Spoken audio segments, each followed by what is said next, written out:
friends, Heidi here from Rain Country. God is good all the time. And I'm here for another frequently asked question, and this is about how to remove odors from recycled jars, especially things like your pickle jars, your spaghetti sauce jars, anything that you might buy from the store already in a jar, and you're wanting to recycle that jar, but you're having a hard time getting the smell out of the jar or even out of the lid itself. And from what I understand, though I haven't bought any kind of spaghetti sauce in, gosh, probably about 30 years because I've been making my own. Apparently that's one of the ones that's hard to get the smell out of, but I do know pickle jars and the lids themselves can be very difficult to get the smell out of that. Or even your lids like this ball lid that I use, storage lid is supposed to be leak proof.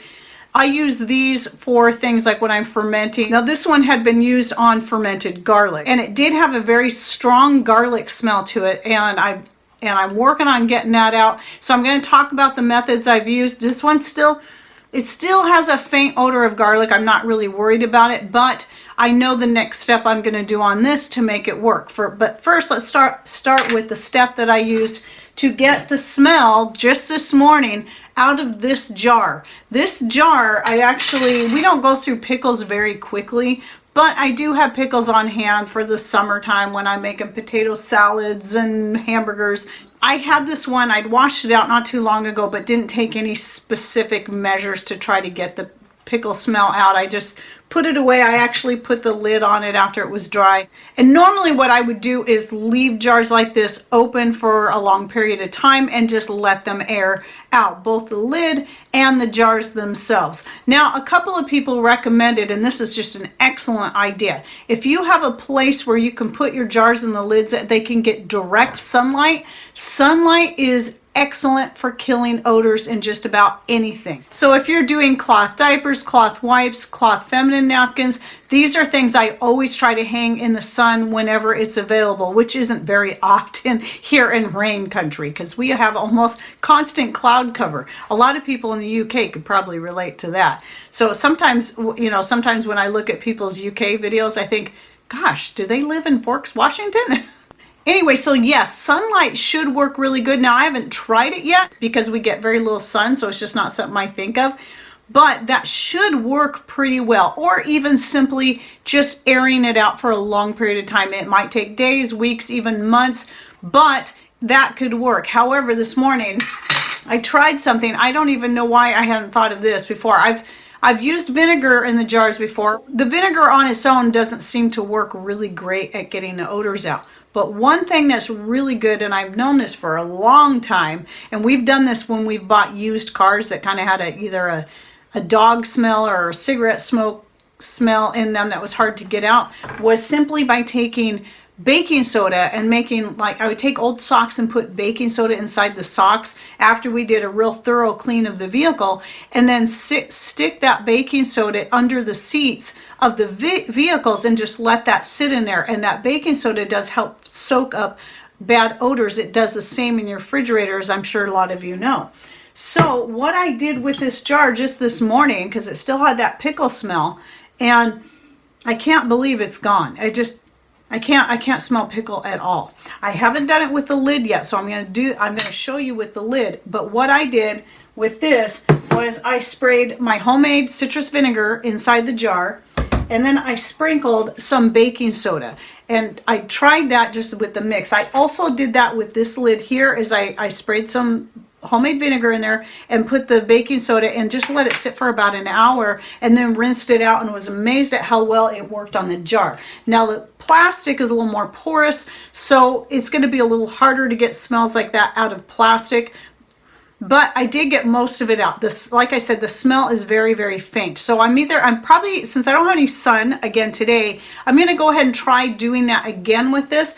But if that doesn't work, then I'm simply going to set it in the sun. Now, frankly, I'm not worried about that. If I have a couple of these that smell like garlic, then those will be the ones I just always use for when I'm fermenting garlic or even doing kimchi.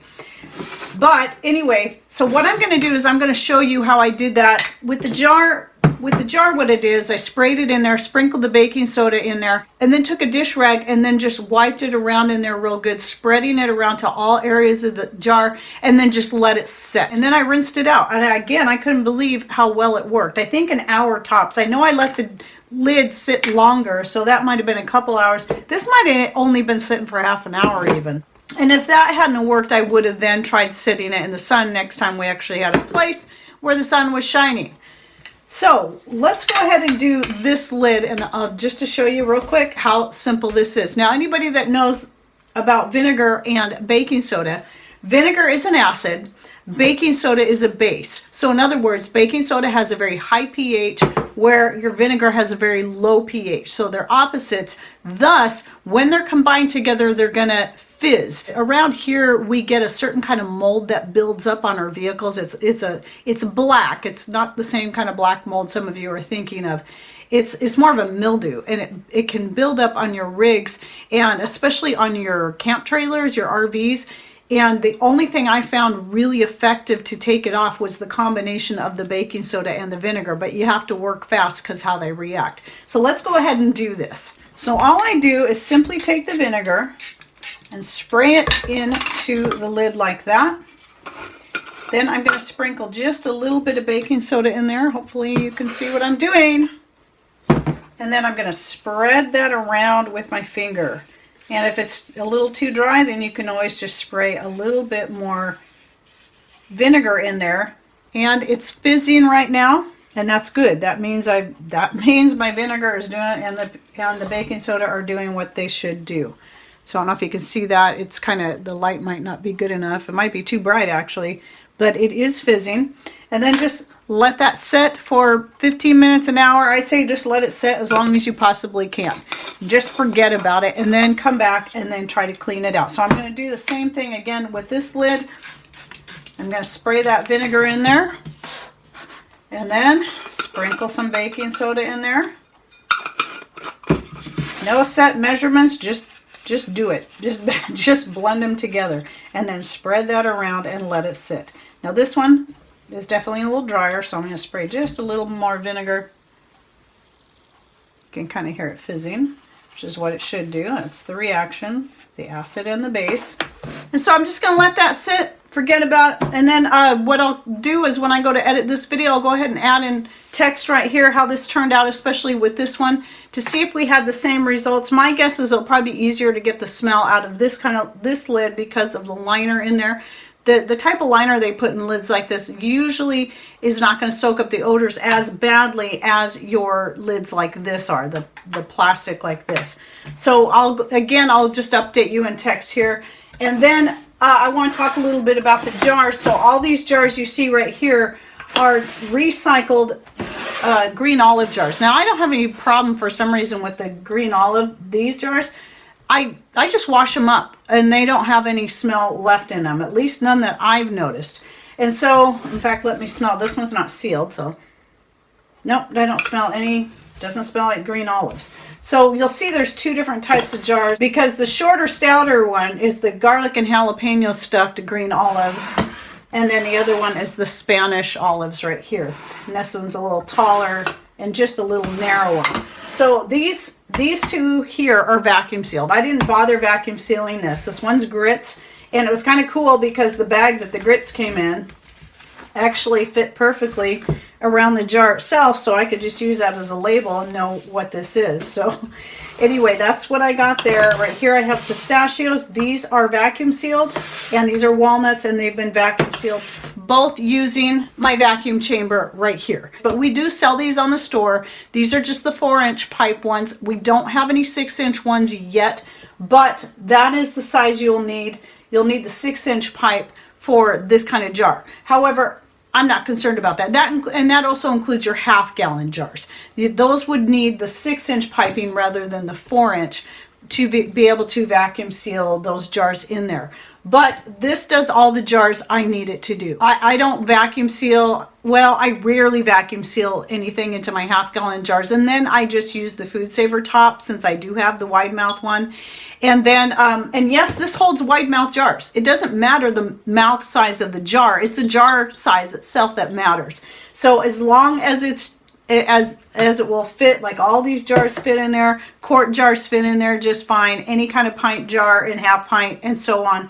And I've sealed all kinds of different jars in there, whether it be these kind of jars or canning jars, they all work just fine. Anyway, that's how I vacuum seal these up. So I've been finding different ways to reuse my different jars, which is another reason why I keep buying the olives. Not only do we both love these as a snack, we can then turn around and recycle the jars for other purposes, and then keep my canning jars for canning. And then pickle jars like this, things that don't fit inside my chamber or my half-gallon jars, those things are going to get used for other things, typically for making vinegar.